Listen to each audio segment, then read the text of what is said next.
पलई शहरातील डॉक्टरकडे एक मुलगी आपल्या तपासणीसाठी गेलेली असताना तिच्यावरती छेड काढण्यात आली। या अनुषंगाने पाहू शकतात की तिच्यावर गुन्हा दाखल करण्यात यावा या मागचे काल संध्याकाळी शहर पोलीस स्टेशनवर अत्यंत 200-300 लोकांचा जमाव दाखल झाल्यात होता आणि त्याची घोषणाबाजी करण्यात आली होती। त्यानंतर आपण पाहू शकतो की पलई शहरामध्ये रात्री उशिरा गुन्हा दाखल करण्यात आलेला आहे आणि आज याच आरोपीला आता डॉक्टर आरोपीला ताब्यात घेण्यात यावं आणि त्याच्यावर कारवाई करण्यात यावी या मागच्या पक्षाचा संपूर्ण पलई शहर देखील बंद करण्यात आलेला आहे। आपण पाहू शकतो या ठिकाणी सकाळपासूनच व्यापाऱ्यांनी आपला व्यापार बंद ठेवून या गोष्टीचा निषेध नोंदवण्यात आलेला आहे आणि या ठिकाणी पाहू शकतो पलई शहरातील नामवंत डॉक्टर आहे क्लिनिक, या क्लिनिकमध्ये आपली एक मुलगी आपल्या तपासणी करण्यासाठी गेली असताना त्यावर तिची छेडछाड करण्यात आली असा आरोप देखील लावण्यात आलेला आहे। त्यानंतर रात्री उशिरा शहर पोलीस स्टेशनमध्ये गुन्हा दाखल करण्यात आलेला आहे। मात्र डॉक्टर आरोपी फरार असल्यामुळे त्या डॉक्टरला ताब्यात घेण्यात यावं व त्याच्यावर कठोर कारवाई करण्यात यावी या मागणीसाठी आपण उशिरा पलई बंदची हाक देण्यात आलेली आहे आणि सकाळपासूनच आरोपी व्यापाऱ्यांनी आपले व्यापार बंद ठेवून या गोष्टीचा निषेध ठेवण्यात आलेला आहे। तात्काळ या आरोपीला ताब्यात घेण्यात यावं अशी मागणी करण्यात आलेली आहे। या पक्षाच्या पलई शहरामध्ये कुठलाही अनुचित प्रकार घडू नये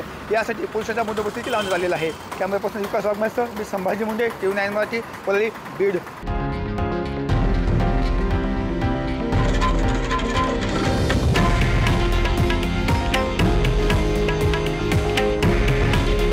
हे आहे देशातील नंबर 1 न्यूज नेटवर्क आणि आपण पाहत आहात TV9 मराठी। काळजी तुमची, हित महाराष्ट्राचं।